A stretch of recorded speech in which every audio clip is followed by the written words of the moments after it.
자, 오늘 이제 또 하나님의 말씀을 보겠습니다. 오늘 39장 보겠습니다. 창세기 39장. 창세기 39장. 자, 이제 요셉이 형들에게 팔려갔지요. 팔려가고, 그리고 이제 그 후에 이제 유다 이야기가 나오게 됩니다. 근데 이게 유다 이야기가 좀 이제 여러분이 나중에 이런 또 책들을 보시면 여러 가지 이 시기적인 이야기들이 많이 그 학설이 많습니다. 이 유다 이야기가 요셉이 팔려간 이후에 있었던 일인가 아니면 그 이전에 있었던 일인가. 왜냐하면 자녀를 셋을 낳게 되거든요. 그러니까 이제 그런 시기적인 문제들도 이렇게 따지면 조금 이제 여러분이 좀 혼란이 올 수가 있습니다. 그러나 우리 그냥 순서대로 보겠습니다. 여러분 여기서 말씀하고자 하는 것은 유다의 후손에서 예수 그리스도께가 오실 것이기 때문에 유다의 후손이 어떻게 이어지는지 성경은 기록해 주셔야 돼요. 그래서 이제 그 유다의 후손에서 다윗이 나고 다윗의 후손에서 예수님이 오신다라는 거. 그래서 이제 그 다말이라는 며느리를 취해서 그러니까 유다는 경건한 사람은 아니었죠. 유다와 요셉을 이렇게 비교해 보면 유다는 일단 가나안 여인과 이제 아기를 낳고 정상적인 결혼을 한 것으로 보이지 않습니다. 그러나 요셉은 또 그렇지 않죠. 굉장히 경건한 사람이었죠. 그리고 또 유다는 창녀를 취합니다. 며느리가 창녀인 줄 알고 취하지 않습니까? 그러나 요셉은 그 보디발의 부인이 유혹을 하지만 그것을 단호하게 거절하는. 그래서 이제 요셉과 유다의 여러 가지 그 비교되는 부분들이 있습니다. 그러나 하나님께서는 유다의 가문을 통해서 유다의 자손을 통해서 예수 그리스도께서 나게 하십니다. 그래서 그것을 우리가 보기 위해서 38장을 보았습니다. 39장 우리가 조금 보다가 말았는데 39장 보겠습니다. 39장 1절. 요셉이 이끌려 애굽에 내려가는 게 형들한테 팔려서 애굽에 갔습니다. 바로의 신하 친위대장, 지금 친위대장이라면 지금 같으면 대통령 경호 있을 정도로 큰 대통령 측근에 있는. 여러분 여기서 바로라는 것은 이름이 아니죠. 칭호예요. 칭호. 왕을 바로라고 했던 거예요. 왕을. 그러니까 우리가 이제 그 조선시대 왕 있지 않습니까? 세종대 왕이죠. 그 왕을 바로라고 한 것입니다. 그래서 이제 바로의 신하 친위대장 애굽 사람 보디발이 그를 데리러 데려간 이스마엘 사람의 손에서 요셉을 산이라. 여호와께서 요셉과 함께 하심으로 그가 형통한 자가 되어 그의 주인 애굽 사람의 집에 있으니 그의 주인이 야훼께서 그와 함께 하심을 보며 또 야훼께서 그의 범사에 형통하게 하심을 보았더라. 여러분 우리는 형통하게 되는 것이 내가 원하는 대로 내가 뜻한 대로 일이 잘 풀려나가는 것을 우리가 형통이라고 생각합니다. 그런데 지금 오늘 여기 성경이 말하는 형통이라는 히브리어는 그런 말이 아닙니다. 하나님의 뜻을 이루시기 위해서 한 걸음 나아가는 것이 형통입니다. 뭐라고요? 하나님께서 하나님의 뜻을 이루기 위해서 한 걸음 더 나아가게 하는 것. 이것이 형통입니다. 그래서 지금 요셉에게 형통하게 하신 것은 하나님은 지금 요셉을 통해서 이제 이스라엘 백성들, 그 야곱의 자손들을 전부 애굽으로 데려오셔야 돼요. 데려오시기 위해서 이제 요셉을 먼저 오게 하는데 아주 지금 좋지 않은 불행한 방법으로 오게 됩니다. 그러나 이런 불행한 방법을 통해서 하나님은 계속 요셉을 향한 하나님의 그런 계획들을 이루어가고 있는 것을 우리가 볼 수가 있습니다. 당시에 요셉은 알 수 없었겠죠. 하나님께서 나한테 왜 이러시는가, 그렇게 정말 하나님 앞에 항의하고 절규하고 싶었겠지만 하나님께서는 놀라운 계획들을 가지고 계셨던 거예요. 야곱의 자손들을 애굽으로 옮겨오기 위해서 이제 요셉이 이쪽에 와서 이 과정을 겪으면서 이 억울한 과정을 겪고 가정 총무로 또 옥에서 그 옥의 그 총무 일을 보는 그런 일들을 통해서 나중에 그 나라의 애굽의 국무총리로 세워지는 그랬을 때 그 모든 재반 그 업무를 다 관장할 수 있도록 하나님 요셉에게 그런 훈련의 과정이 필요했던 것이죠. 뜬금없이 요셉이 국무총리가 됐습니다. 2인자가 된, 넘버 2가 된 거예요, 애굽에. 그러면 그 일을 감당할 수 있겠습니까? 감당할 수 없습니다. 그러나 하나님의 계획은 그가 애굽의 넘버 2가 돼서 그 모든 재반 업무를 원활히 수행할 수 있고 관리할 수 있고 그리고 유능하게 해낼 수 있는 그런 모든 훈련을 그런 모든 과정들을 겪게 하시면서 함께 하시고 계셨던 것이죠. 그래서 제가 지난주에 토요일날 말씀드렸을 것입니다. 우리가 날마다 잘되고 비가 오지 않는 그런 땅은 사막이 돼서 쓸모없는 땅이 되는 것입니다. 그러나 오늘같이 정말 소나기가 오고 바람이 불고 태풍이 일고 쓰나미가 일고 그래서 바다가 뒤집어져야 그 바다의 해물 바다의 이 생물들도 다 산소가 교환이 돼서 살 수 있다고 합니다. 그런 것처럼 하나님께서 요셉을 굉장히 강한 훈련 속으로 밀어넣으셨고 그러나 거기에서 함께 하셨다는 것을 오늘 보게 하십니다. 그래서 저와 여러분도 너무 편안한 거, 너무 잘 되는 거 여러분 정말 고통이 없이는 얻는 것도 없습니다. No pain, no gain, no cross, no crown. 십자가 없이는 멸류관도 없는 것입니다. 그러므로 우리가 고난을 당할 때 지금도 아마 굉장한 고난 가운데 있으신 분들이 있을 수 있어요. 그러나 그 고난이 예수님을 믿지 않는 자들은 악한 자에게 도둑질 당하고 죽임당하고 멸망당하는 것인지 모르지만 우리 믿는 예수 그리스도로 말미암아 거듭난 하나님의 자녀들은 하나님께서 그 고난을 통해서 말씀하시는 것이 있습니다. 그 고난을 통해서 우리를 성숙하게 하시고 성장하게 하시고 정금 같은 믿음으로 나오게 하시고 너무나 놀라운 변화들을 그 하나님의 살아가는 그런 하나님의 사람으로 세워가시는 것입니다. 그것을 요셉을 통해서 우리에게 오늘 확실하게 증거를 해주시는 것이죠. 보겠습니다. 2절요. 야훼께서 요셉과 함께 하심으로 그가 형통한 자가 되고 형통이 뭐라고요?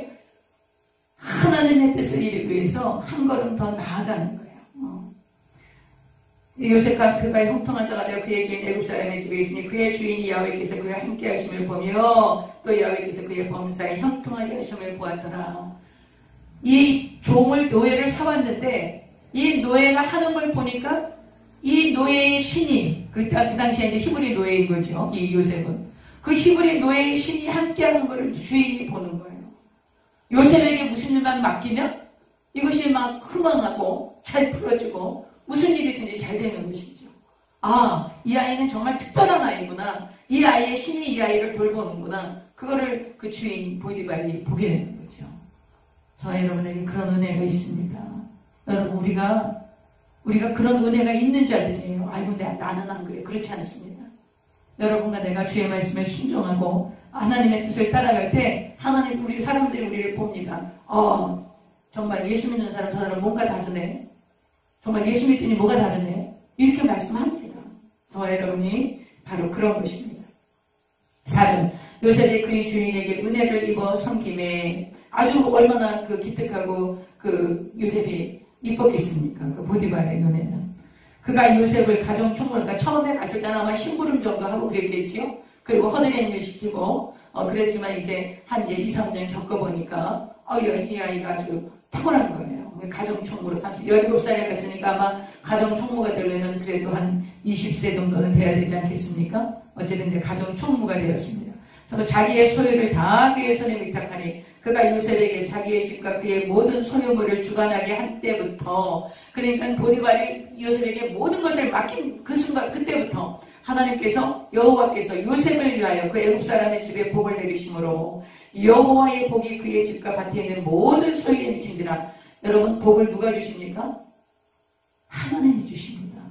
그래서 여기 본문에 여호와께서 누구를 위해서 복을 주십니까? 그 보디발의 집을 누구 때문에 축복하십니까? 요셉을 위해서 하나님이 그 보디발을 축복하신 것입니다. 여러분 제가 그런 말씀 드렸죠? 사람이 복이 있는 사람이 가면 그 땅이 복을 받습니다. 그 공동체가 복을 받습니다. 사람이 저주 가운데 있어요. 그럼 정말 자빠져도 코가 깨집니다. 그러므로 여러분 우리가 저주를 속량하신 우리 주 예수 그리스도로 말미암아서 저와 여러분이 저주 가운데서 속량을 받고 아브라함의 복을 받은 자입니다. 하나님께서 아브라함에게 어떤 복을 주셨습니까? 내 이름을 참되게 하고 내가 너를 큰 민족을 이루게 하고 내가 너를 복이 되게 하고 너를 축복하는 자를 축복하고 너를 저주하는 자를 저주할 것이다. 이렇게 말씀하셨습니다. 저와 여러분에게 하나님께서 지금 그런 복을 주신 것입니다. 저와 여러분이 이름이 참되게 될 것입니다. 우리가 큰 민족을 이루게 될 것입니다. 그리고 여러분과 제가 복입니다. 그리고 우리를 축복하는 자를 축복하시고 우리를 저주하는 자를 저주하십니다. 이것의 증거가 뭡니까? 십자가입니다. 십자가에서 나무에 달려서 예수님께서 우리를 위해서 대신 죽으시고 그래서 나무에 달려 저주받은 자는 나무에 달려 죽으라고 하셨는데 예수님께서 나무에 달려 죽으셨기 때문에 우리의 모든 저주를 속량하시고 저주받은 내가 거기 달려 죽어야 되는 것입니다. 그러나 예수님이 대신 나무에 달려 죽으심으로 저와 여러분이 예수님을 구주로 영접해서 하나님의 자녀가 된 이상 이제 저주는 저와 여러분이 상관이 없는 것입니다. 여러분. 그러므로 우리가 하나님께서 우리를 위해서 우리가 속해 있는 공동체를 하나님이 복을 주시는 것입니다. 그러므로 여러분이 속해 있는 직장, 여러분이 속해 있는 공동체 안에 하나님이 복을 주실 것입니다. 이제 경제가 굉장히 어려워집니다. 경제가 어려워지고 많은 힘든 상황들이 벌어질 것입니다. 여러분 기억하십시오. 요셉의 영을 부어주시도록 기도하세요. 여러분의 가장들에게 또 이런 사업장이 어렵고 여러 가지 경제적인 어려움이 올 때 그리고 주변에 어려운 형제들이 있고 그 경제적인 그 문제를 겪는 그런 지체들을 향해서 요셉의 영을 부어주시도록 기도하세요. 요셉에게 주셨던 하나님이 요셉을 위하여 요셉이 있는 그곳에 요셉 때문에 하나님이 복을 주셨던 그런 은혜를 우리의 가장들에게 우리의 재정을 책임지고 있는 자들에게 복을 부어주시도록 여러분이 그걸 기도하셔야 됩니다. 하나님께서 5절 중반절 여호와께서 요셉을 위하여 그 애굽 사람의 집에 복을 내리심으로 여호와의 복이 그의 집과 밭에 있는 모든 소유에 미친 것입니다. 사랑하는 여러분, 저와 여러분이 복입니다. 예수 그리스도로 말미암은 것입니다. 십자가 대속의 공로로 말미암은 것입니다. 그의 자부심을 잊지 마십시오. 그래서 자기 자신을 막 비하하지 마세요. 아이고 나는 뭐 안 된다, 나는 못한다. 그런 말이 나를 묶는 것입니다. 그런 불신앙의 말을 하는 그 순간 그 말을 누가 제일 먼저 듣습니까? 내가 제일 먼저 듣습니다. 내 입과 내 귀가 제일 가깝습니다. 내가 제일 먼저 듣면서 그런 믿음을 갖습니다. 아, 나는 안 돼. 경제가 다 어려운 걸. 세계적인 경제가 다 어려워. 그렇기 때문에 안 되는 게 당연한 거야. 그렇게 해서 그 믿음으로 가게 되는 것입니다. 그러나 우리는 상황이나 어떤 세계의 정세나 그 가운데서 하나님이 하나님의 백성, 지금 요셉 보십시오. 노예로 팔려갑니다. 노예입니다. 주인이 어떤 인권도 없습니다. 그러나 여호와께서 요셉을 위하여 그 보디발의 집에 모든 것에 복을 줍니다. 이 요셉이 복이었기 때문입니다. 그러므로 저희 여러분이 그런 자부심을 그런 믿음을 가지셔야 됩니다. 예수 그리스도의 십자가로 말미암은 그런 믿음. 그래서 어떤 상황이도 정말 우리 거지같이 좀 살지 마십시오. 맨날 없다 그러고 맨날 가난하다 그러고 그래서 막 다른 사람들한테 이렇게 불쌍하게 보여서 어떤 필요를 구해야 하는 그런 거 옳지 않습니다. 우리 그리스도인은 그렇지 않습니다. 천지를 지으신 하나님, 전능하신 아버지, 그 하나님 우리 아버지세요. 우리의 필요를 공급하십니다. 일용할 양식을 주십니다. 그러므로 여러분, 제가 아주 너무 많은 우리 성도들이 어려움을 겪으면서 마음이 낙심되어져서 그래서 그냥 좌절하는 걸 제가 너무 많이 봅니다. 그러지 마세요. 낙심하지 마세요. 좌절하지 마세요. 여러분이 지금 누구의 자녀인지 하나님의 자녀, 누구로 말미암아서 예수 그리스도로 말미암아서 예수님을 영접하고 그 이름을 믿는 자들에게 하나님의 자녀가 되는 권세를 주신 것입니다. 여러분 하나님의 자녀, 하나님의 책임자, 하나님의 아버지세요. 여기 말씀하시지 않았습니까? 여호와께서 요셉을 위하여 그 온 보디발의 집에 복을 주신 것입니다. 그 다음 6절 주인이 그의 소유를 다 요셉의 손에 위탁하고 자기가 먹는 음식 외에는 간섭하지 아니하였더라. 요셉은 용모가 빼어나고 아름다웠더라. 라헬이 굉장히 예뻤다고 그러죠. 아주 용모가 아주 아름답고 뛰어났다고 그러는데 엄마 많이 닮지 않았겠어요? 그러니까 아마 굉장히 요셉이 잘생긴 것 같습니다. 근데 이제 그 17세 소년에서 이제 이렇게 청년이 되어가는 그런 아주 모습이 얼마나 아주 멋진 청년으로 잘 성장했던 것 같아요. 하나님 함께 하시지 않았습니까? 그러니까 아주 긍정적이고, 그리고 이 노예를 살면서도 그 주인에게 신임을 받고, 주어진 일에 성실을 다하고, 하나님께서 그 하는 일마다 복을 주셔서 그 주인의 집을 흥왕하게 하셨으니, 그 모든 것에 아주 요셉은 정말 훌륭한 그런 청년이 된 것 같습니다.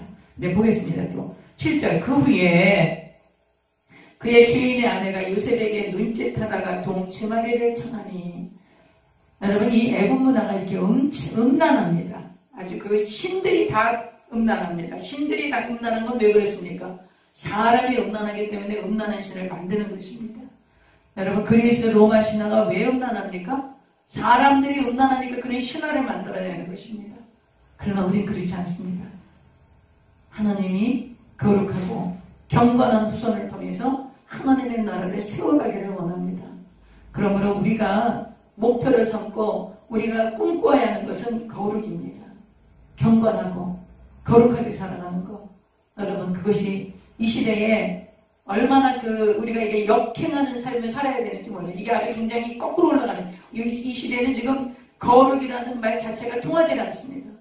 그러나 그럼에도 불구하고 우리 그리스도인은 거듭나서 하나님의 생명으로, 예수 그리스도의 생명으로, 부활의 생명으로 저와 여러분이 거듭나서 하나님의 자녀로 살아가는 이상 우리는 거룩과 경건한 삶으로 우리의 삶을 살아내야 합니다. 그것이 하나님의 뜻이에요. 그것이 우리 그리스도인의 자세이고 삶의 태도여야 합니다. 여기 이제 이제 애굽 여인이죠. 현재 멋진 젊은 청년이 이제 자기들에서 왔다 갔다 하니까 요셉에게 유혹을 합니다. 요셉이 어떻게 하는가 보시겠습니다. 7절, 그 후에 그의 주인의 아내가 요셉에게 눈짓하다가 동침하기를 청하니 요셉이 거절하며 자기 주인의 아내에게 이르되 내 주인이 집안의 모든 소유를 간섭하지 아니하고 다 내 손에 위탁하였습니다. 어떤 것도 간섭을 안 해. 완전히 100% 요셉을 믿는 거예요. 9절, 이 집에는 나보다 큰 이가 없으며 주인이 아무것도 내게 금하지 아니하였어. 금한 것은 당신뿐이니 당신은 그의 아내임이라. 그런즉 내가 어찌 이 큰 악을 행하여 하나님께 죄를 지으리까. 요셉은 누구를 경외한 것입니까? 하나님을 경외한 것입니다. 하나님을 두려워한 것입니다. 형행들에게 팔려서 노예로 팔려와서 고생하며 힘들며 하나님을 원망하고 불평할 수도 있었을 것입니다. 그러나 요셉은 그렇게 하지 않았습니다. 하나님을 두려워했습니다. 하나님이 나를 함께 하시고 하나님의 나를 붙들고 계시고 하나님이 내게를 인도하실 거라는 그런 하나님을 향한 경외와 신뢰가 있었다는 걸 우리가 볼 수 있습니다. 내가 하나님께 죄를 지을 수 없습니다. 하나님을 경외했던 요셉, 하나님을 두려워했던 요셉, 하나님을 늘 의식했던 요셉. 그래서 하나님이 함께 하시고 동행하시고 요셉을 돌보시고 복을 주셨던 걸 우리가 알 수 있죠. 이렇게 요셉은 하나님을 의식하고 살았기 때문에 제가 우리 교회 앞에 이렇게 써놓은 것 하나님 앞에서 이게 무슨 뜻입니까? 코람데 이게 무슨 말씀입니까? 늘 하나님을 의식하는 것이죠. 하나님이 앞에 계시면 하나님의 면전에 있다고 생각하라는 거죠. 요셉이 그런 삶을 살았던 겁니다. 보겠습니다. 그런즉 내가 어찌 큰 악을 행하여 하나님께 죄를 지으리까. 여인이 날마다 아주 집요한 거예요. 이 여자가 아주 집요한 여자입니다. 날마다 그 요셉을 괴롭힙니다. 날마다 요셉에게 청하였으나 요셉이 듣지 아니하며 동침하지 아니할 뿐더러 함께 있지도 아니하니라. 아주 그냥 완전히 피하고 이제 자기를 지켰죠. 그러할 때에 11절 그러할 때에 요셉이 그 일을 하러 그 집에 들어갔더니 그 집 사람들은 하나도 거기 없었더라. 사람들이 다 집이 빈집이었던 거예요. 그 여인이 그의 옷을 잡고 이르되 나와 동침하자. 그러나 요셉이 자기의 옷을 그 여인의 손에 버려두고 밖으로 나가매 그 여인이 요셉이 그의 옷을 자기 손에 버려두고 도망하여 나감을 보고 그 여인의 집 사람들을 불러서 그들에게 이르되 보라 주인이 히브리 사람을 우리에게 데려다가 우리를 희롱하게 하는도다. 그가 나와 동침하고자 내게로 들어오므로 내가 크게 소리 질렀더니 그가 나의 소리 질러 부름을 듣고 그의 옷을 내게 버려두고 도망하여 나갔느니라 하고 그의 옷을 곁에 두고 자기 주인이 집으로 돌아오기를 기다려 이 말로 그에게 말하여 이르되 당신이 우리에게 데려온 히브리 종이 나를 희롱하려고 내게로 들어왔으므로 내가 소리 질러 불렀더니 그가 그의 옷을 내게 버려두고 밖으로 도망하여 나갔나이다. 여러분 이렇게 억울하게 누명을 뒤집어 씌웁니다. 하나님께서 형통하게 하신다면서 하나님이 함께 하신다면서 그래서 요셉이 복이라면서 그래서 그 요셉이 있는 그 보디발의 집에 모든 것을 복을 주셨다면서 하나님께서 또 이런 그 억울함을 당하는 그 속으로 이것을 억울함을 당하게 하십니다. 여러분이 여기 보니까 요셉이 아무 말도 하지 않아요. 변명하거나 뭐 어떻게 내가 하지 않았다라든지 그래서 자기를 이렇게 변호하는 그런 어떠한 대목도 있지 않습니다. 어차피 이렇게 해도 그 말이 통하지도 않을 뿐더러 하나님이 자기의 억울함을 알 것이라는 것을 요셉은 신뢰했기 때문에 침묵했던 것 같습니다. 그래서 여기 이제 보겠습니다. 19절 보겠습니다. 그의 주인이 자기 아내가 자기에게 이르기를 당신의 종이 내게 이같이 행하였다는 말을 듣고 심히 노한지라. 여러분 이 보디발이 자기 아내의 행실을 알았을까요? 몰랐을까요? 저는 충분히 알았다고 생각합니다. 이 보디발의 아내는 이 요셉뿐만이 아니라 그 이전에도 아마 이런 사고를 충분히 치렀을 여자이고 또 이것을 남편이 알고 있었을 거라고는 생각이 듭니다. 왜냐하면 여기서 심히 노하였다라는 것은 요셉에게 노했는지 그 아내에게 노했는지 불분명합니다. 우리는 일반적으로 요셉에게 화를 냈기 때문에 요셉을 감옥에 넣었을 것이다 이렇게 얘기하는데 지금 요셉이 감옥에 들어간 것은 굉장히 관대한 처분을 받은 겁니다. 이 당시 요셉은 노예입니다. 근데 감히 주인의 부인을 범하려고 했다고 그러면 그 자리에서 그냥 사형입니다. 누구도 요셉을 사형시켰다고 종을 사형시켰다고 해서 그것을 인권을 얻었다든지 실망했다든지 그런 일은 있을 수 없는 것입니다. 주인의 아내를 거물탈을 하려고 했다는 것은 이 종은 100번 죽어 마땅한 것입니다.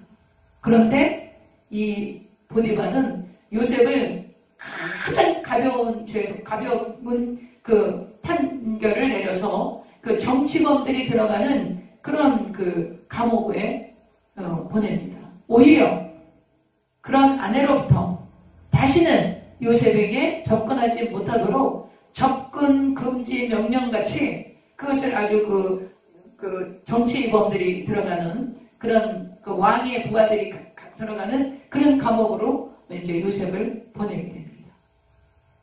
그래서 요셉을 굉장히 보디발이 신뢰했었고 자기 아내가 그렇게 말을 했지만 요셉이 그렇게 했다고 거짓말을 했지만 그것이 거짓말인 줄 알았고 그 거짓말인 것을 알았기 때문에 요셉을 분리시켜서 왕의 신하들이 가는 감옥으로 요셉을 보냅니다. 이거는 충분히 이런 추론이 나올 수 있는 것입니다.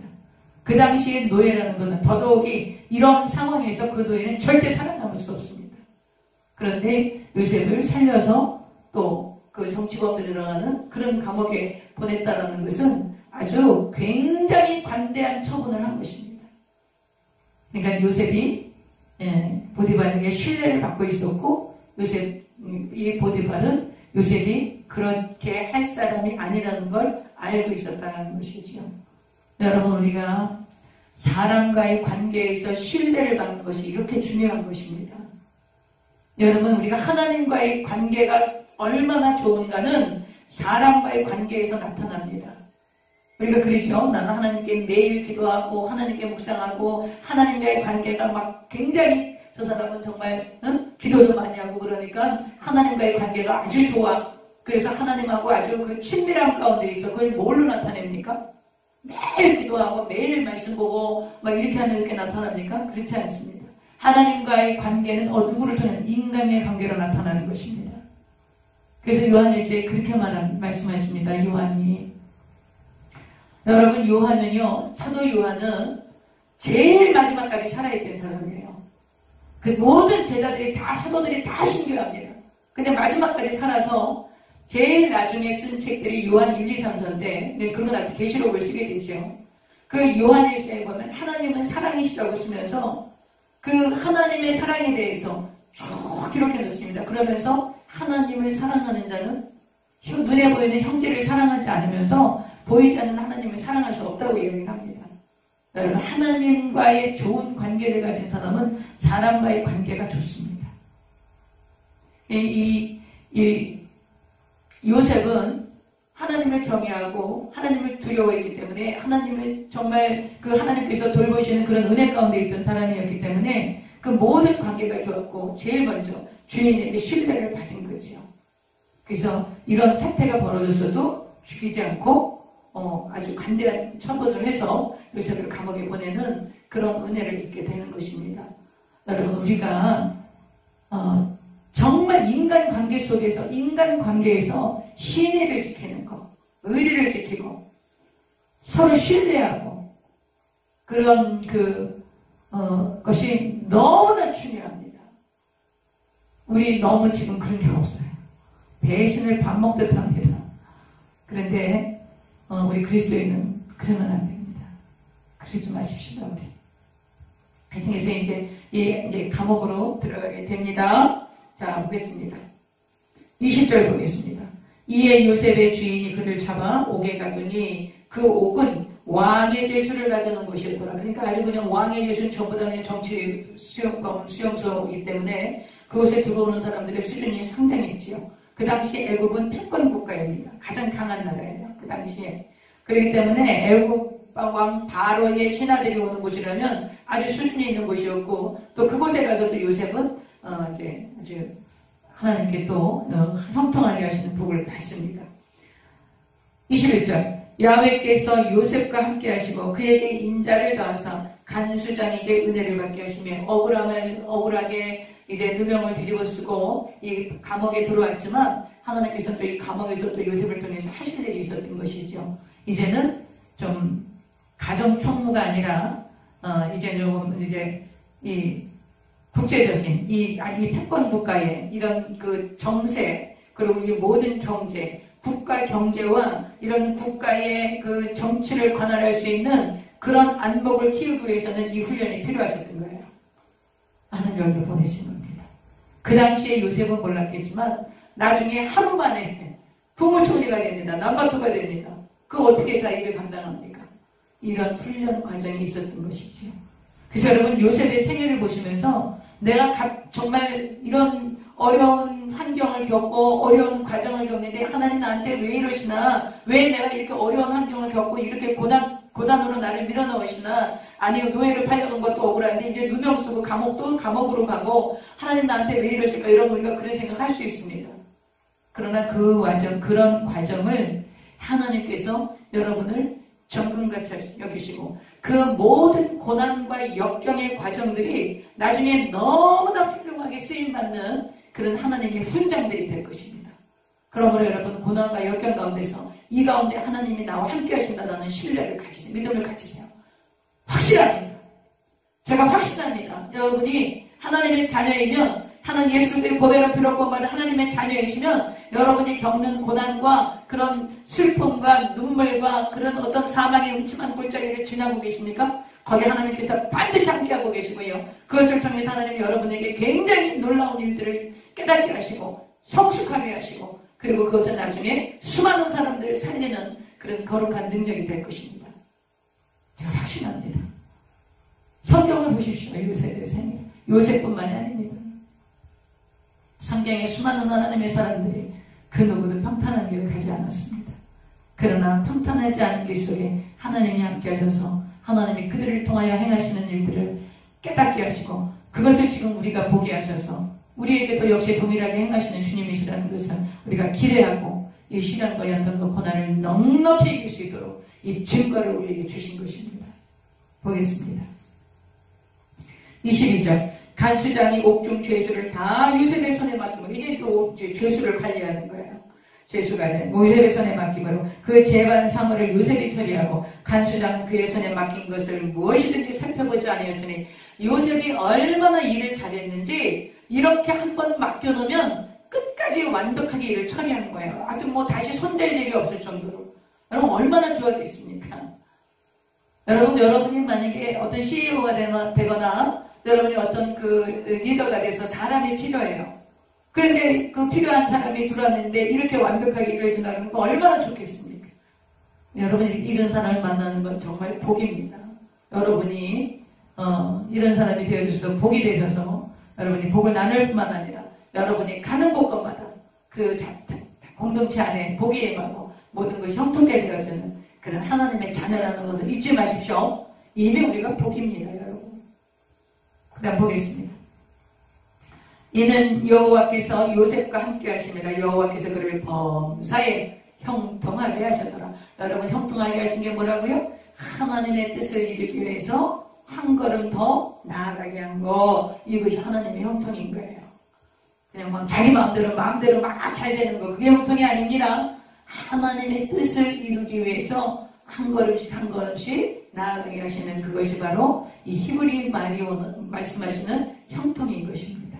40장 보겠습니다. 그 후에 애굽 왕의 술 맡은 자와 떡 굽는 자가 그들의 주인 애굽 왕에게 범죄했습니다. 여러분 이 당시에 술 맡은 자와 떡 굽는 자라는 것은 가장 바로의 측근에 있는 사람입니다. 지금 같으면 뭐 비서실장, 뭐 경호실장 이런 아주 그냥 왜 그런가 하면 왕이 먹기 전에 술과 음식을 먼저 먹습니다. 혹시나 왕을 독살하기 위한 그런 것이 있을지 모르기 때문에 왕이 음식을 먼저 먹고 왕이 먹는 술을 먼저 마셔봅니다. 여러분 그 성경에 나오는 느헤미야 있지 않습니까? 느헤미야가 페르시아의 아닥사스다 왕이라고 있었습니다. 그 아닥사스다 왕의 술장관이었습니다. 그러니까 왕의 가장 측근이었습니다. 그런데 이 느헤미야가 자기 조국, 이 히브리 민족, 이 유다를 이제 너무 사랑하고 그 근심이 있는 걸 아닥사스다 왕이 보고 느헤미야를 이제 근심이 있냐 해서 이제 느헤미야를 보내는 자기 이제 그 유다를 보내는 이야기가 나옵니다. 그게 이제 그 술장관입니다. 그러니까 가장 왕의 측근에 있는 그런 술장관, 떡장관이 들어온 겁니다. 그러니 이제 하나님께서 아주 일하시는 그것은 여러분 우리가 상상할 수가 없습니다. 여러분 그 예레미야에게 말씀하신 거 있죠? 이를 행하시는 야훼, 그 일을 성취하시는 야훼, 그 이름이 야훼이니가 말씀하시기를 너는 내게 부르짖으라. 내가 알지 못하는 크고 은밀한 일을 보이겠다고 약속하십니다. 여러분 하나님이 행하시는 일들이 저와 여러분이 계산하고 추측하고 그래서 어떤 목표를 세워도 거기에 부합되게 하나님 일하시지 않습니다. 하나님 그렇게 일하시지 않아요. 하나님이 행하시는 일이 너무 크고 능치 못하심이 없고 은밀하셔서 우리 상상할 수 없습니다. 전혀 우리가 알 수 없는, 우리가 상상할 수 없는 일들을 하나님 행하십니다. 그걸 믿으세요. 여러분 정말 우리가 막 기도합니다. 기도하고 하나님 이렇게 기도했으니까 하나님 이 기도 응답해 주실 줄로 믿습니다. 여러분 우리가 그러거든요. 근데 여러분 하나님께서 큰 응답 보따리를 응답하시고 놀라운 일을 행하려고 하시는데 우리는 하나님께 뭐 달라고 그런 줄 아십니까? 하나님 나 사탕 한 개만 주세요. 초콜릿 한 개만 주세요. 우리는 그러고 있는 거예요. 하나님 그렇게 하시는 분이 아니세요. 그래서 우리가 기도할 때 하나님 아버지의 뜻이 하늘에서 이루어진 것처럼 이 땅에서 이루어지도록 기도하라고 왜 그렇게 가르쳐 주셨을까요? 우리의 뜻이라는 것은 넉마랍니다. 넉마. 아버지의 뜻이 이루어질 때 우리가 그 안에 있을 때 아버지의 뜻이 그 안에 아버지 뜻 안에 있어서 우리가 그 아버지의 뜻이 우리를 통해서 이루어질 때 여러분 말로 형용할 수 없는 일들을 하나님이 행하시는 것입니다. 그걸 기대하시는 게 믿음인 거예요. 그냥 조그만 거 요만한 거 가지고 발발 떨면서 하나님 요거 달라고 막 그렇게 하시면 안 돼요. 그렇게 하시면 그 믿음으로 그거밖에 못 받습니다. 근데 요셉을 보십시오. 이제 하나님이 생하시는 일 보세요. 이 떡장관, 술장관이 이제 애굽왕에게 이제 들어왔습니다. 40장 2절 바로가 그 두 관원장 곧 술 맡은 관원장과 떡 굽는 관원장에게 노하여 그들을 추리대장의 집안에 있는 옥에 가두니 곧 요셉이 갇힌 곳에 왕의 신하들이니까 갇혔습니다. 4절 추리대장이 요셉에게 그들을 수종들게 하매 요셉이 그들을 섬겼더라. 그들이 갇힌 지 여러 날이더라. 얼마나 지났는지는 모르겠지만 그들이 갇힌 지 꽤 오래된 것 같습니다. 이제 그들이 갇혔는데 5절 옥에 갇힌 애굽왕의 술 맡은 자와 떡 굽는 자 두 사람이 하룻밤에 꿈을 꾸니 각기 그 내용이 다르더라. 6절 아침에 요셉이 들어가 보니 그들에게 근심의 빛이 있는 거예요. 요셉이 두 번 그 술장과 떡장가를 섬기는데 근심이 있는 것이죠. 그래서 7절 요셉이 그 주인의 집에 자기와 함께 갇힌 그 바로의 신하들에게 묻되 어찌하여 오늘 당신들의 얼굴에 근심의 빛이 있나이까. 그들이 그에게 이르되 우리가 꿈을 꾸었으나 이를 해석할 자가 없도다. 요셉이 그들에게 이르되 해석은 하나님께 있지 아니하니까 청하건대 내게 이르소서. 해석은 누가 해요? 내가 합니까? 하나님이 있다고 하는 거예요. 요셉의 모든 태도가 이런 태도였어요. 하나님께서 행하신다는 것을 요셉이 계속 하나님을 신뢰하고 있다는 것을 오늘 성경이 보여주고 있는 것입니다. 제가 꿈을 얘기를 해주시면 하나님께서 이 꿈을 풀어주신 것입니다. 내가 꿈을 이렇게 잘 해몽하고 내가 할 수 있습니다. 그런 얘기 안 합니다. 요셉이. 이런 것 하나에서도 그 요셉이 얼마나 하나님을 신뢰하고 하나님께서는 하나님을 신뢰하는 이 요셉을 향해서 그 놀라운 계획들을 가지고 계셨고 또 그 계획들을 이루어가는 과정 중에 이렇게 고난과 연단 속에 있지만 그 요셉을 계속 눈동자와 같이 돌보시고 계신다는 걸 볼 수 있는 것이죠. 여러분 우리가 이렇게 가야 하지 않겠습니까? 여러분 우리 예수님 믿고 여러분 철로 역정이라는 것을 기억하세요. 천국 가는 길이 정말 역경이 많습니다. 왜냐하면 우리가 세상에 속해 있지 않기 때문에 세상이 우리를 좋아하지 않습니다. 그래도 우리는 이 땅에 그 하나님의 자녀들을 그 사랑하고 또 이 땅에 우리가 살아가야 하는 동안 여러 가지 연단과 고난이 있습니다. 당연히 있습니다. 그런데 그런 역경들 속에서 하나님이 나를 돌보시고 인도하신다는 거, 여러분과 그런 믿음으로 살면요, 주변에 있는 사람들이 봅니다. 아, 역시 예수 믿는 사람, 저 예수 믿어서 그런가 보다. 예수님 믿으니까 저런 일이 일어나나 보다. 여러분, 다르게 봅니다. 확실히 다르게 봅니다. 여러분들 많이 경험하시죠? 이제 해석은 하나님께 있습니다. 나에게 얘기해 보십시오. 이렇게 얘기합니다. 그랬더니 이제 술 관원장이 얘기합니다. 9절. 술 맡은 관원장이 그의 꿈을 요셉에게 말하 이르되 내가 꿈에 보니 내 앞에 포도나무가 있는데 그 나무에 세 가지가 있고 싹이 나서 꽃이 피고 포도송이가 익었고 내 손에 바로의 잔이 있기로 내가 포도를 따서 그 즙을 바로의 잔에 짜서 그 잔을 바로의 손에 들였노라. 이렇게 얘기하는 거예요. 그러니까 요셉이 그 얘기를 해. 그 해석이 이러하니라. 세 가지는 가지 세 개가 나왔다고 했죠. 포도 그 나무 세 가지는 사흘이라. 지금부터 사흘 안에 바로가 당신의 머리를 들고 당신의 전직을 회복시키리니 당신이 그 전에 술 맡은 자가 되었을 때 하던 것 같이 바로의 잔을 그의 손에 드리게 되리이다. 당신이 잘 되시거든 나를 생각하고 내게 은혜를 베풀어서 내 사정을 바로에게 아뢰어 이 집에서 나를 건져주소서. 나는 히브리 땅에서 끌려온 자여 여기서도 옥에 갇힌 일을 행하지 아니하였나이다. 제가 이렇게 꿈을 풀어드렸는데 이제 복귀되시면 다시 복직하시면 나를 꼭 기억해서 내 억울함을 좀 풀어달라고 간곡히 부탁을 합니다. 아마 요셉은 굉장히 기대하고 있었을 거예요. 그랬겠죠? 그 다음 이제 떡 굽는 관원장이 꿈을 꾼 얘기를 합니다. 16절. 떡 굽는 관원장이 그 해석이 좋은 것을 보고 요셉에게 이르되 나도 꿈에 보니 흰 떡 세 광주리가 내 머리에 있고 맨 윗 광주리에 바로를 위하여 만든 각종 부은 음식이 있는데 새들이 내 머리에 광주리에서 그것을 먹더라. 요셉이 대답하이르되 그 해석은 이러하니 세 광주리는 사흘이라. 지금부터 사흘 안에 바로가 당신의 머리를 들고 당신을 나무에 달리니 새들이 당신의 고기를 뜯어먹으리이다 하더니 제3일은 바로의 생일이라. 바로가 그의 모든 신하를 위하여 잔치를 베풀 때에 술 맡은 관원자가 떡 굽는 관원장이 그의 신하들 중에 머리를 들게 하니라. 머리를 들게 하니라는 것은 다시 이제 불러드린 겁니다. 21절. 바로의 술 맡은 관원장은 전직을 회복해 요셉이 말한 대로 됐지요.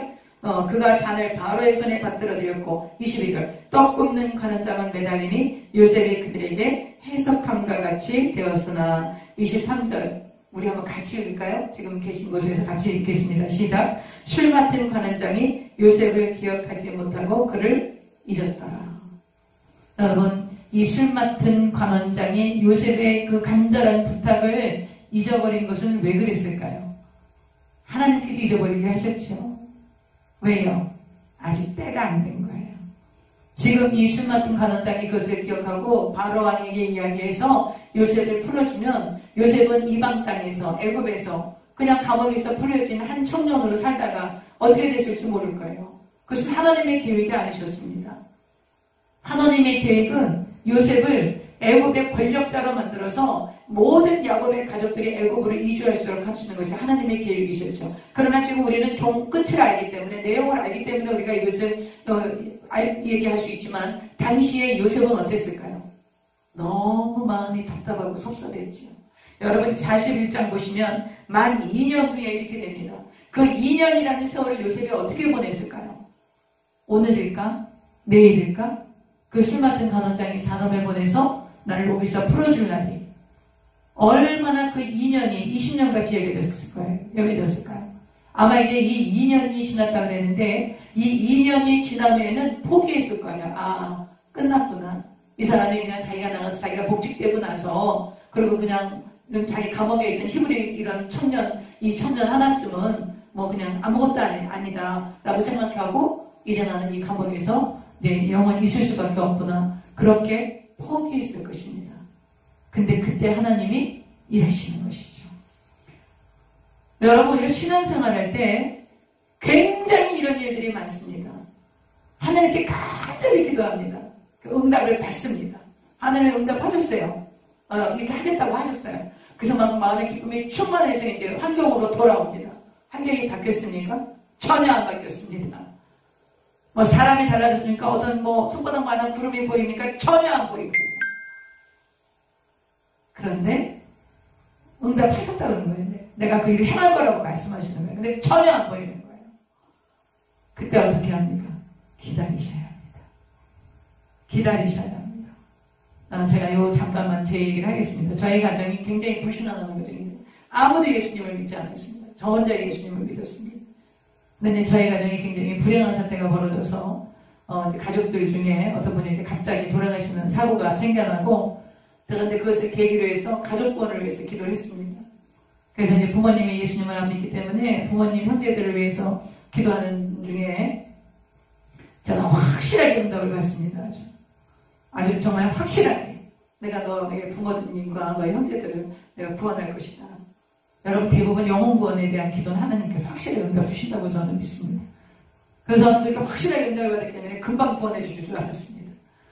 근데 이제 세월이 많이 지나고 전혀 교회에 가실 것 같지 않고 그래서 제가 포기가 됐습니다. 내가 응답을 잘못 받았든지 아니면 내가 기도가 모자랐든지 아직 제가 그렇게 생각했는데 한 3년이 지나고 나니까 어느 날 갑자기 정말 어느 날 갑자기 저희 아버님이 얘야 나를 교회를 좀 데려다다고 그렇게 말씀하시고 한 달 있다가 저희 어머님이 깨끗하게 단장을 하시고 교회를 출석하신 그래서 온 가족이 구원받는 그런 역사가 일어났던 것을 제가 경험을 합니다. 그 이후에도 하나님이 말씀하셨어요. 응답을 주셨어요. 제가 마음에 확실히 응답을 받았다고 제가 그걸 확신을 했습니다. 그러나 그것이 이루어질 때까지는 여러 경우, 대부분의 경우 많은 시간이 필요했습니다. 그때까지 하나님께서 그 일을 행하실 것이라는 것을 요동하지 않고 하나님을 신뢰하고 기다리는 것. 그것이 우리의 신앙입니다. 기다릴 줄 아는 것. 하나님의 때가 있다는 걸 아셔야 돼요. 카이로스의 시간이 있는 거예요. 카이로스의 시간. 하나님이 정하신 시간. 여러분 예수님이 왜 꼭 2000년 전에 오셔야 합니까? 그 이전에 얼마든지 오실 수 있습니다. 또 그 이후에 오실 수도 있습니다. 그러나 하나님이 정하신 시간에 예수님이 오셔야 합니다. 그것을 우리가 카이로스라고 합니다. 예수님이 오시는 2000년 전, 예수님이 오시기 전에 이 모든 제국들이 다 무너집니다. 바벨론 제국이 세워지고 이 바벨론을 페르시아가 무너뜨립니다. 페르시아가 영원히 갈 것 같습니다. 아주 페르시아가 어마어마한, 지금의 이란입니다. 어마어마한 제국이었습니다. 이 페르시아를 헬라가, 알렉산더가 그냥 금방 무너뜨립니다. 알렉산더가 너무 막 인도까지 가서 전 유럽과 아시아를 다 정복했습니다. 영원히 갈 것 같지만 33살에 알렉산더가 죽습니다. 이 알렉산더가 죽은 이후에 이 알렉산더가 했던 땅들이 막 나뉘어지면서 거기에서 누가 등장을 합니까? 로마가 등장을 하게 됩니다. 그래서 로마가 패권국가가 돼서 로마가 온 그 중동과 유럽을 다 장악한 후에 모든 길이 로마를 통하게 될 때 그때 예수님께서 이 땅에 오셔서 온 세계에 복음을 전하게 하시는 그런 교회를 세우신 그런 사역들이 이루어지는 것입니다. 여러분 하나님의 시간이 있다는 걸 잊지 마세요. 하나님의 시간이 반드시 있습니다. 하나님의 계획은 하나님의 시간에 맞춰서 되는데 그것을 기다릴 줄 아는 것. 하나님이 그것을 응답하시고 기다릴 줄 아는 응답하시고 확 행하실 것이라는 것을 믿고 기다릴 줄 아는 신앙. 그것이 참 신앙입니다. 기다리셔야 돼요. 할렐루야. 여러분 성경을 보시면서 우리가 이거 지금 요셉은 얼마나 기가 막히게 계세요. 자기를 그렇게 간곡히 부탁했는데 2년 동안 아무 소식이 없는 거예요. 이제 틀렸구나. 나는 이 감옥에서 그냥 이렇게 지내야 되나 보다. 이렇게 포기했을 거예요. 근데 그때 하나님께서 하나님의 때가 돼서 일을 하시는 거죠. 이제 바로가 꿈을 꾸게 됩니다. 41장까지 보겠습니다. 이거는 여러분 너무 잘하는 내용이기 때문에 제가 쭉 읽을 테니까 여러분 눈으로 따라해 주시기 바랍니다. 41장 만 2년 후에 바로가 꿈을 꾼 즉 자기가 나일 강가에 서 있는데 이게 나일강 애굽의 강 이집트 강이지요. 바로가 나일 강가에 서 있는데 보니 아름답고 살찐 7 암소가 암소가 강가에서 올라와 가리밭에서 뜯어먹고 그 뒤에 또 흉하고 파리한 다른 7 암소가 나일 강가에서 올라와 그 소와 함께 나일 강가에 서 있더니 그 흉하고 파리한 소가 그 아름답고 살찐 7소를 먹은지라 바로가 곧 깨었다가 아니 소가 소를 어떻게 먹습니까? 근데 하여튼 바로가 그런 꿈을 꾼 거예요.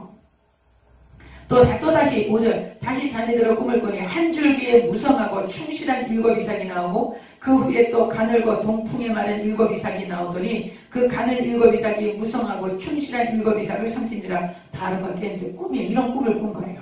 그 다음에 이제 8절 아침에 그의 마음이 번민하여 사람을 보내어 애굽의 점술가와 현인들을 모두 불러 그들에게 그의 꿈을 말하였으나 그것을 바로에게 해석하는 자가 없었더라.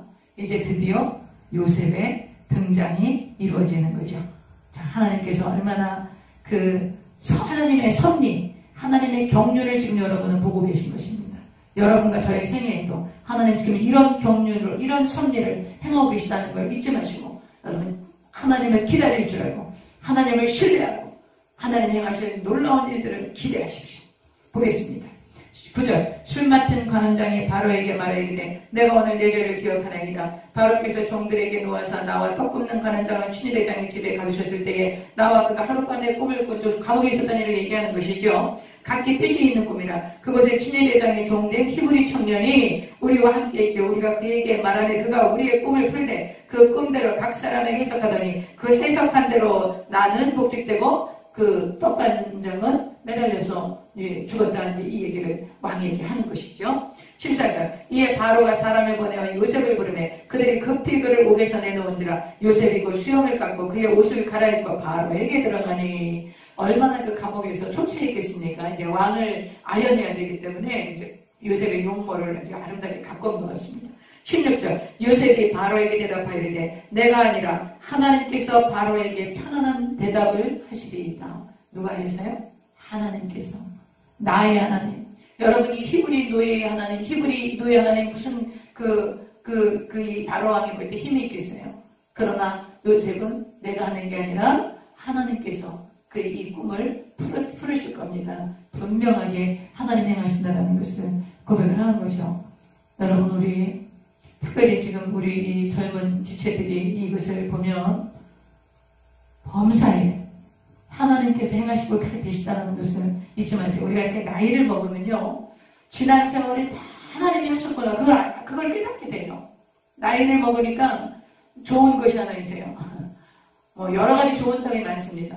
그런데도 가장 좋은 것은 모든 지내온 그 시간들 주님 모든 그 행해왔던 그 모든 일들이 다 하나님께서 행하셨구나.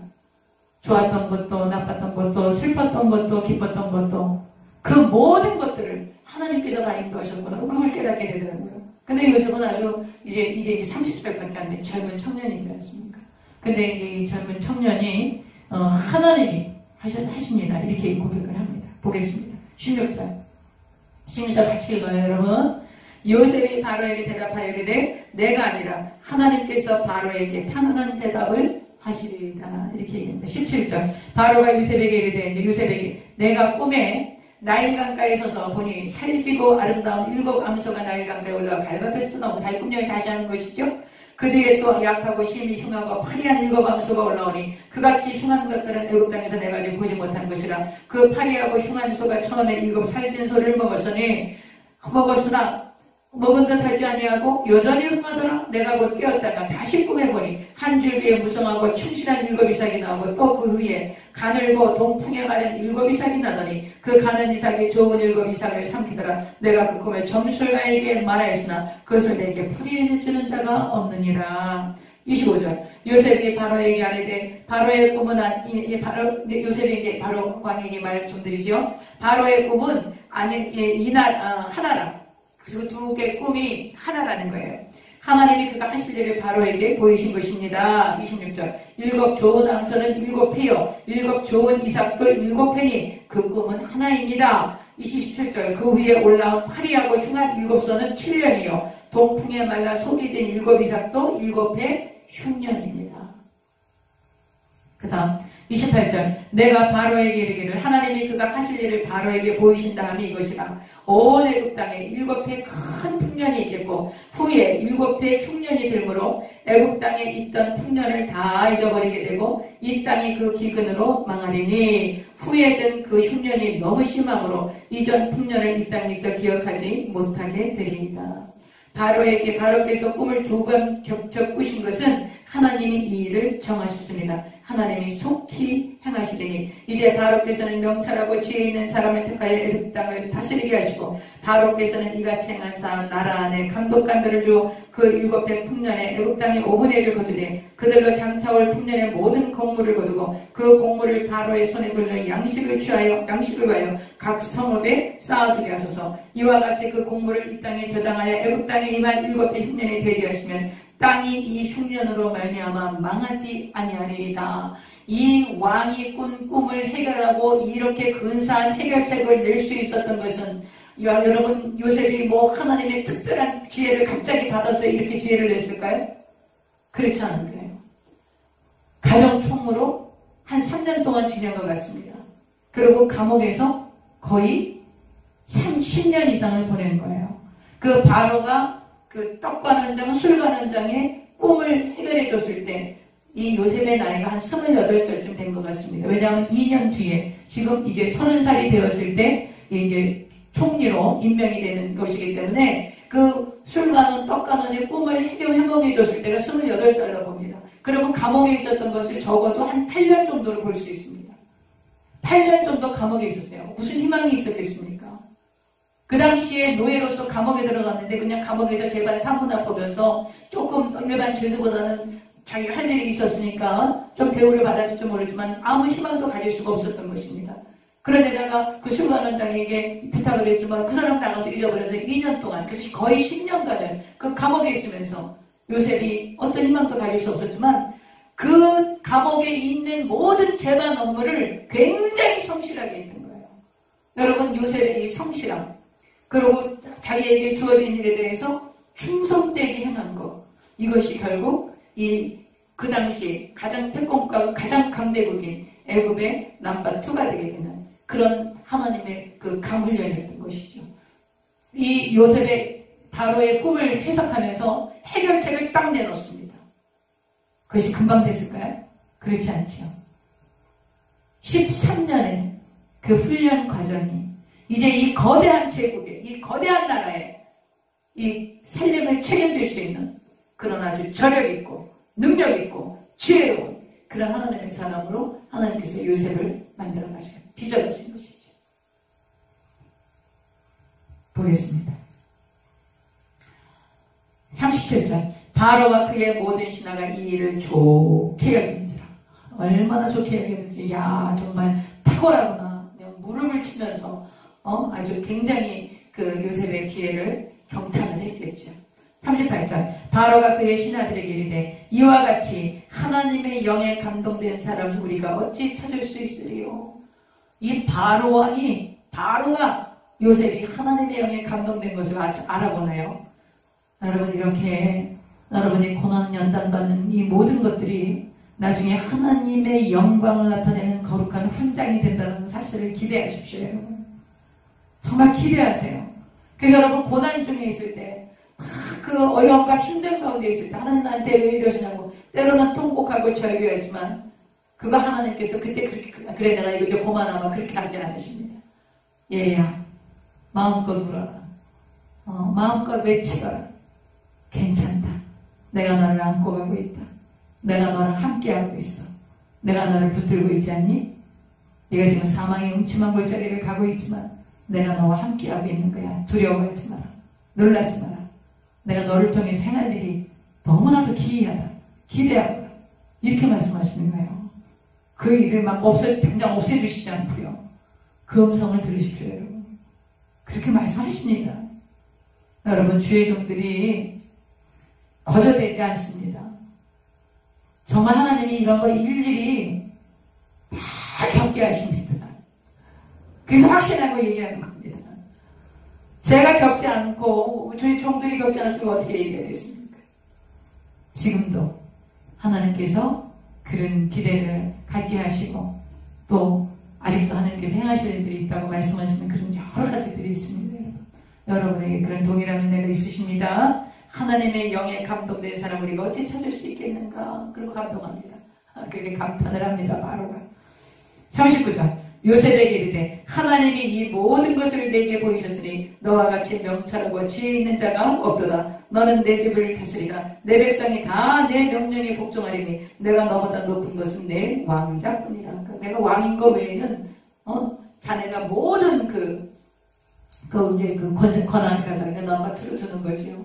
근데 그 옛날 서적에 보면 이 당시에 이 왕이 셈족이었다고 그럽니다. 원래 이 애굽이 함족의 자손들 아닙니까? 근데 이제 셈족이었고 이 당시 요셉 당시의 왕이 굉장히 어린 왕이었다고 그래요. 지금 세계사에서는 요셉이 실존 인물이고요. 그 실존 인물이 살았을 때 애국 왕조가 있지 않겠습니까? 그 애국 왕조의 그 왕이 10살 안팎의 아주 어린 왕이었다고 그럽니다. 그러니까 근데 지금 어린 왕이 지금 요셉은 몇 살입니까? 30살입니다. 그러니까 30살 먹은 그리고 아주 지혜로운 이런 사람을 보니까 막 이 어린 왕이 감탄을 하는 겁니다. 그러니까 아주 든든하고 이러니까 당신이 다 하고 나는 그냥 내 왕만 지키고 있을 테니까 당신이 모든 걸 다 하시오. 이렇게 해서 그 요셉에게 모든 권한을 맡긴 것을 우리가 볼 수 있습니다. 여러분 저도 이거 지금 이제 이렇게 책을 보다가 이 당시 애국 왕조의 이 파라오, 이 바로가 어떤 사람이었나 찾아보다가 제가 보니까 10살 안팎의 아주 그런 어린아이 왕이었더라고요. 그런데 이제 이 7년 감옥 오고 7년 풍년이 오고 7년 감옥 어떻게 감당합니까? 그러니까 이런 걸 감당할 수 없으니까 이제 요셉을 보니까 너무너무 요셉이 정말 하나님의 영에 감동된 그런 놀라운 사람인 것이죠. 그래서 이제 모든 걸 요셉에게 맡깁니다.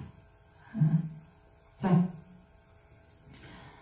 그리고 이제 41절 바로가 또 요셉에게 이르되 내가 너를 애굽 온 땅의 총리가 되게 하노라고 자기의 인장반지를 빼어 요셉의 손에 끼우고 그에게 세마포 옷을 입히고 금사슬을 목에 걸고 자기에게 있는 복음수레는 두 번째 가는 수레죠. 복음수레의 그를 태우매 무리가 그의 앞에서 소리 지르기를 엎드리라. 요셉에게 복음수레를 타고 하니까 전부 엎드리라. 그러니까 다 사람들이 엎드리는 거죠. 바로가 그에게 전국을 총리로 다스리게 하였더라. 우리가 이게 영화에 있으면 여기서 막 손뼉 한번 쳐줘야 되는데. 그렇죠? 44절. 바로가 요셉에게 이르되 나는 바로라. 왕이란 말이에요. 애굽 온 땅에서 내 허락이 없이는 수족을 돌릴 자가 없으리라 하고 그가 요셉의 이름을 사브낫바네아. 사브낫바네아라는 것은 무슨 말씀인가 하면 하나님은 살아계신 분이고 하나님은 말씀하시는 분이다. 하나님은 말씀하시는 분인데 그 하나님은 살아계시다 이 말 뜻입니다. 무슨 뜻이요? 하나님은 말씀하시는 분인데 그 하나님은 살아계시다. 이것이 사브낫바. 그러니까 그 당시 이 애굽의 하나님은 지금 요셉의 하나님은 아닌 것이죠. 그 애굽의 그 신을 얘기하는 것이고 그 다음에 그러면 이제 그래서 이게 사브낫바네아라고 이름을 주고 또 오네 제사장의 태양신을 섬기지 않았습니까? 그 당시 바로가 애굽이 그 태양신을 섬기는 제사장 보디베라의 딸 아스낫을 줍니다. 보디베라는 태양신이 주신 자다. 이 보디베라라고 하는 제사장 그 이름은 태양신이 주신 자, 태양신이 보낸 자다 이런 뜻이 보디베라입니다. 거기 아스낫이라는 것은 낫이라고 하는 여신의 딸이라는 뜻이에요. 낫이라는 그 여신이 있었다고 합니다. 그 여신에 속한 여자다. 그래서 아스낫이라고 했습니다. 그러면 지금 이제 이 요셉이 그 이방 종교, 태양신을 섬기는 이방 종교의 그 제사장의 딸과 결혼을 했으니까 이방 종교를 섬기게 되지 않았겠습니까? 왜 그렇게 생각할 수 있지요? 그러나 그 이방 종교를 섬기는 것이 굉장히 음란합니다. 음란하고 아주 그 이방 종교가 아주 좋지 않습니다. 그러나 요셉은 끝까지 일부일처제를 지키고요. 그리고 굉장히 경건하게 삽니다. 그래서 요셉이 그 태양신을 섬기는 이 오네 제사장의 딸과 결혼을 했지만 그는 하나님을 경외하는 삶을 계속 살았던 것을 우리가 볼 수 있습니다. 전혀 이 이방 종교의 그런 현혹된 그런 모습이 전혀 없습니다. 솔로몬은 어떻습니까? 나중에 부인을 1000명이 되니까 그 1000명의 그 여자들의 그 신들, 신전을 다 예루살렘에 세워줍니다. 신전이 몇 개가 됐겠어요? 1000개가 됐겠죠. 1000개가 왜 됐겠죠? 그러면 그냥 예루살렘이 온통 그냥 신전의 그런 곳이 되지 않았겠습니까? 결국 하나님께서 솔로몬을, 정말 예수님도 솔로몬의 영화만 못하다고 이렇게 세상 가장 영화를 누린 자가 솔로몬이었지만, 그 솔로몬이 죽고 난 다음에 나라가 남북으로 갈리는 그런 슬픈 역사가 시작되는 것이죠. 그러나 요셉은 그렇게 살지 않았습니다. 요셉은 끝까지 그 이방인 제사장의 딸을 취했지만 하나님의 경외하는 삶을 살았던 것을 우리가 볼 수 있습니다. 보겠습니다. 46절. 요셉이 애굽왕 바로 앞에 설 때에 30세라. 이제 30세. 약관 30세. 그래서 우리가 요셉을 예수님께 많이 비유하기도 합니다. 그가 바로 앞을 떠나 애굽 온 땅을 순찰하니 47절. 7대 풍년의 초리소출이 심히 많은지라 요셉이 애굽 땅에 있는 그 7년 공물을 거두어 각 성에 저장하되 각 성읍 주위에 밭의 공물을 그 성읍 중에 쌓아두네. 쌓아둔 몫이 바다에 모래같이 심히 많아 세계를 그쳤으니 그 수가 한이 없음이었더라. 흉년이 들기 전에 요셉에게 두 아들이 나되 곧 원의제사장 보디베라의 딸 아스낫이 그에게서 낳은지라. 요셉이 그의 장남 이름을 므낫세라고 하고, 또 하나님이 내게 내 모든 고난과 내 아버지의 온 집리를 잊어버리게 하셨다며 둘째 아들을 낳습니다. 52절. 차남의 이름을 에브라임이라 하였으니 하나님이 나를 내가 수고한 땅에서 번성하게 하셨다며였더라. 이 이름의 뜻이 그렇습니다. 53절. 애굽 땅에 7해 풍년이 그치고, 54절. 요셉의 말과 같이 7해 흉년이 들기 시작하며 각국에는 기근이 있으나 애굽 온 땅에는 먹을 것이 있었죠. 요셉이 너무너무 치료를 잘한 겁니다. 55절. 애굽 온 땅이 굶주림에 백성이 바로에게 부르짖어 양식을 구하는지라. 바로가 애굽 모든 백성에게 이르되 요셉에게 가서 그가 너희에게 이르는 대로 하라. 온 지면에 기근이 있으며 요셉이 모든 창고를 열고 애굽 백성에게 팔세. 애굽 땅에 기근이 심하며 각국 백성도 양식을 사려고 애굽으로 들어와 요셉에게 이르렀으니 기근이 온 세상에 심함이었더라. 이제 기근이, 여러분 한 해만 기근이 돼도 얼마나 어렵습니까? 지금 이제 2년째입니다. 그래서 그 중근동 지방 전체가 기근으로 들어갑니다. 이제 이 기근 때에 어디까지요? 가나안 땅에 있던 아버지 야곱과 자기 형제들, 거기에도 기근이 와서 이제 먹을 것을 구하러 애굽으로 형들이 내려오게 됩니다. 그러면서 이제 야곱은 자기가 꾼 꿈대로 형들이 내려와서 머리를 조아리고, 그렇게 해서 이제 여러 가지 과정을 통해서 아버지가 내려오게 됐어요. 그래서 요셉을 통해서 이제 한 가족이, 야곱의 가족이 애굽으로 내려와서 정착을 하게 되고, 그리고 거기서 야곱이 돌아가시고, 이제 요셉이 돌아가시고, 이렇게 하고 430년이 지나서 이 한 가족은 한 민족이 되어서 애굽을 탈출하게 됩니다. 그래서 오늘은 이제 여기까지 하고, 이제 기근이 들어서 먹을 게 없어서 형님들이 애굽을 찾아오는 얘기가 이제 42장부터 시작이 됩니다. 여러분 정말 눈물 나는 이야기들이 42장부터 또 계속 이어집니다. 우리 내일 계속 하겠습니다. 기도하겠습니다. 하나님 아버지, 요셉의 생애를 우리가 끝을 알기 때문에 우리가 이 요셉의 생애를 우리가 통해서 은혜를 받지만 그 당시 자기 앞뒤를 알지 못하고 또 그 미래를 알 수 없었던 요셉은 정말 억울함을 가지고 또 감옥에 들어가고, 그 감옥에서 아무 기약도 없이 아무 희망도 가질 수 없었던 그런 10년의 세월을 하나님께서 그를 정금 같은 믿음으로 정말 그 수많은 훈련을 통해서 나중에 그 애굽의 그 총리로 모든 것을 감당할 수 있는 아주 지혜롭고 능력 있고 역사의 길이 남는 그런 지도자로 세우기 위해서 하나님 그 모든 훈련을 통과하게 하셨습니다. 요셉이 잘 참고 기다리고 하나님이 정하신 때가 되자 하나님이 행하시는 이 일들을 보고 요셉은 하나님의 경륜과 은혜를 깨달았을 것입니다. 아버지, 저희들이 가는 길도 그렇습니다. 하나님이 어떠한 일을 계획하고 계신지, 우리의 생에 하나님 무슨 일을 꿈꾸고 계신지 우리가 알지 못합니다.